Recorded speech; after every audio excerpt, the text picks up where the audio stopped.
Marami po ba kayong mga pangarap sa buhay at hanggang sa ngayon ay hindi nyo pa ito nakakamtan? Ako pa may tuturo sa inyo upang sa ganon, kung ano man yung ninanais ninyo ay kaagad nyo itong makamtan. Pero syempre mga bossing ko, kailangan sipag at tiyaga, lalo-lalo na kung ang pangarap ninyo ay may kaugnayan sa pera. Ganito lamang ang ating gagawin mga bossing. Eto mga bossing ko ang ating bawang.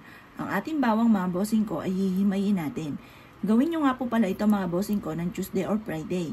Or kaya kapag po full moon. Or kaya unang araw or huling araw ng buwan. Kung kayo po ay abala, kahit anong araw nyo siya gawin, basta umaga ng mga bandang alas 7. Kasi mga bossing ko, may mga pagkakataon na sabihin po natin ang mga magagandang araw, pero kayo naman ay abala at hindi ka makakapag-wish ng mula sa inyong pong puso. Alam niyo po ba mga bossing ko, ang isa sa mga pinaka-the best ay ikaw yung makakapag-wish na mula sa puso. Temtim na panalangin. Ngayon pa mga bossing ko, ang gagawin nyo lamang ay ganito.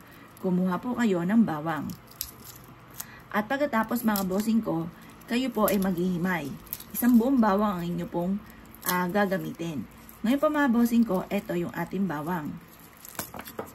Yan. Ngayon pa mga bossing ko, ang gagawin lamang po natin ay hihimayin po natin ito. Habang hinihimay natin ito, ay paulit-ulit ka na nagwi-wish na lahat ng nais ninyo ay kaagad yung makamtan, na walang kahit anuman ang maging sagabal sa mga pangarap ninyo. Ganon ang mga pag-wish ha, wag po kayong gagamit ng sana. Ngayon pa mga bossing ko, maganda ka ng panulat. Ang panulat yung gagamitin ay kulay pula. Pero kung wala ka talagang panulat at ikaw bibili pa, di kahit ano na lang panulat, kahit lapis ay pwede na po. Ngayon pa mga bossing ko, mas mainam, natatanggalin nyo yung pinakabalat po niya. Kasi nangyari mga bossing ko, kapag hindi nyo tinanggal yung balat, hindi po tumatalab or nabubura rin. Mas maganda yung talab na talab po, yung inyo pong panulat. Yan, ganyan lang po inyo pong gagawin. Ngayon po mga bossing ko, gawin nyo po ito sa umaga lamang ha. Gagawin nyo lang ito sa gabi kapag full moon lamang.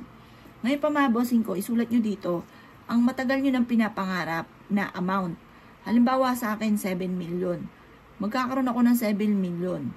Agad-agad, magkakaroon ako ng 7 million. Ganyan mga bossing. Basta sipag at tiyaga, walang imposible. Yan mga boss. Ngayon po mga bossing, yan. Isulat po natin to, paikot. Yan. Ngayon po mga bossing ko, mas mainam, sa lahat ng ng bawang ay susulatan po natin to. Ito po ay magdudulot sa inyo ng swerte.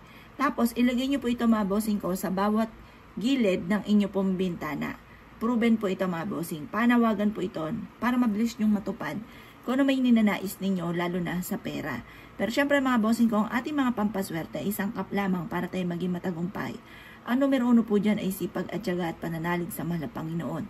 Kaya ako'y kinaniwala at naisyo po itong gawin. Ay siya mga boss. Good luck po sa inyo po lahat.